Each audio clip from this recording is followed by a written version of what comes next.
President John F. Kennedy. Ladies and gentlemen, the very word secrecy is repugnant in a free and open society, and we are, as a people, inherently and historically opposed to secret societies, to secret oaths, and to secret proceedings.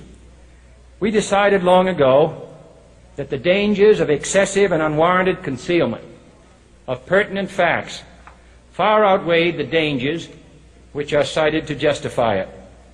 Even today, there is little value in opposing the threat of a closed society by imitating its arbitrary restrictions.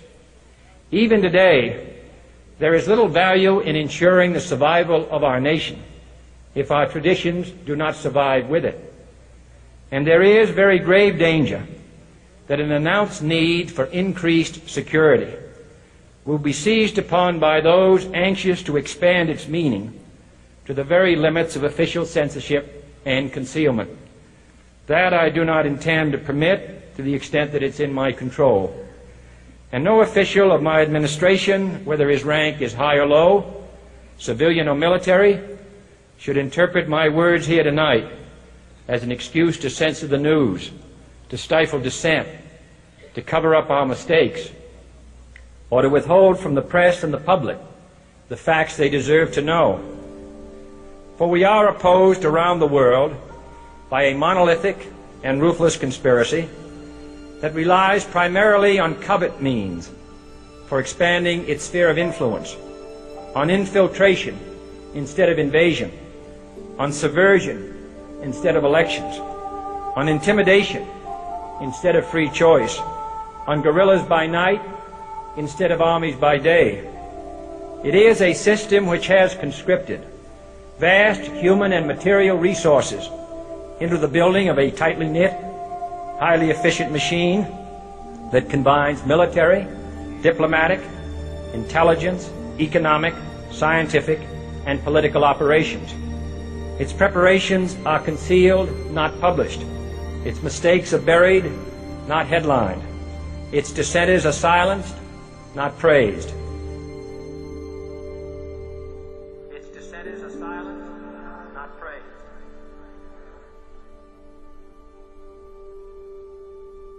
Its dissenters are silenced, not praised. Its dissenters are silenced, not praised. Its dissenters are silenced, not praised. Its dissenters are silenced, not praised. No expenditure is questioned, no rumor is printed, no secret is revealed. No president should fear public scrutiny of his program, for from that scrutiny comes understanding, and from that understanding comes support or opposition, and both are necessary. I am not asking your newspapers to support an administration, but I am asking your help in the tremendous task of informing and alerting the American people. For I have complete confidence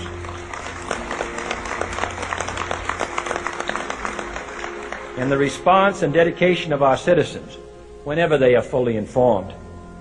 I not only could not stifle controversy among your readers, I welcome it. This administration intends to be candid about its errors. For as a wise man once said, an error doesn't become a mistake until you refuse to correct it. We intend to accept full responsibility for our errors, and we expect you to point them out when we miss them. Without debate, without criticism, no administration and no country can succeed, and no republic can survive. That is why the Athenian lawmaker Solon decreed it a crime for any citizen to shrink from controversy. And that is why our press was protected by the First Amendment, the only business in America specifically protected by the Constitution, not primarily to amuse and entertain, not to emphasize the trivial and the sentimental, not to simply give the public what it wants, but to inform, to arouse, to reflect, to state our dangers and our opportunities, to indicate our crises and our choices, to lead, mold, educate, and sometimes even anger public opinion. This means greater coverage and analysis of international news, for it is no longer far away and foreign, but close at hand and local. It means greater attention to improved understanding of the news, as well as improved transmission. And it means, finally, that government at all levels must meet its obligation to provide you with the fullest possible information outside the narrowest limits of national security. And so it is to the printing press, to the recorder of man's deeds, the keeper of his conscience, the courier of his news, that we look for strength and assistance, confident that with your help, man will be what he was born to be, free and independent.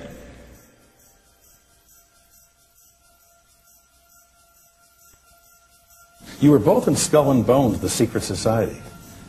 It's so secret we can't talk about it. What does that mean for America?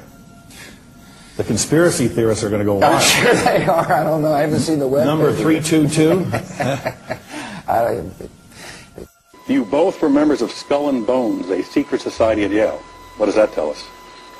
Not much, because it's a secret. Is there a secret handshake? Is there a secret code?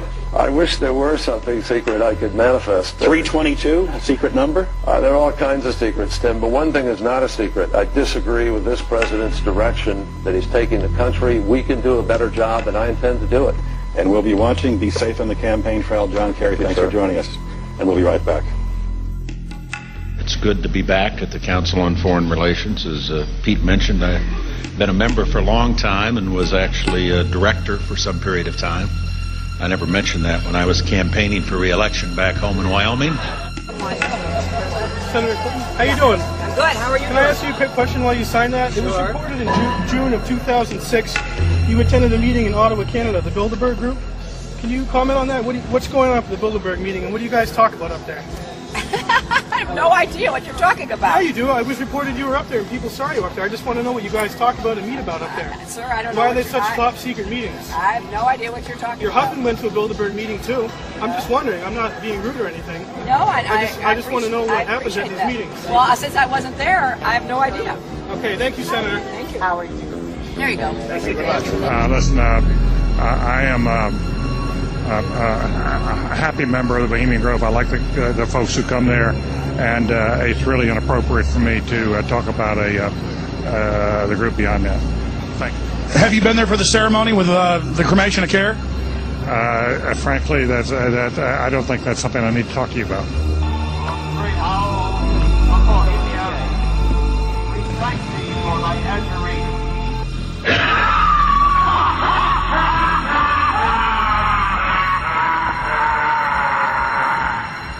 Have you been there for the ceremony with the cremation of care?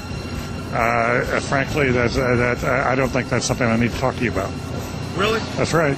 Well, I'm Alex Jones, and I snuck in there in 2000. I'm the guy that blew it wide open and got the video. It's been on national TV. Well, I disrespect you for that. You do? I do. But it's a lot of big public officials going in there. Don't we deserve to know? I don't know anything about you, and I don't know anything about your film. But if you go in there with an understanding, you violated that understanding by releasing that film, and I don't respect you for that. Really? I'm sorry, you took an understanding when you went in there that you would not do that film. And did you have an understanding when you went in there? No. Did you crash it? Yes. Yeah, and it has no trespassing signs there too, doesn't it? No, they put those after. Oh, I'm sorry. I'm sorry, sir. I've been there before. I know what the circumstances are, and I'm sorry you violated the understandings. That was not a gentlemanly thing to do. Well, what about the ritual? Is the ritual gentlemanly?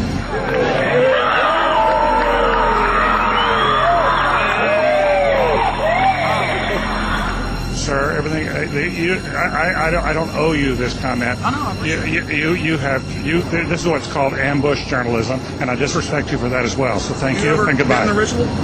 That's none of your damn business. Oh.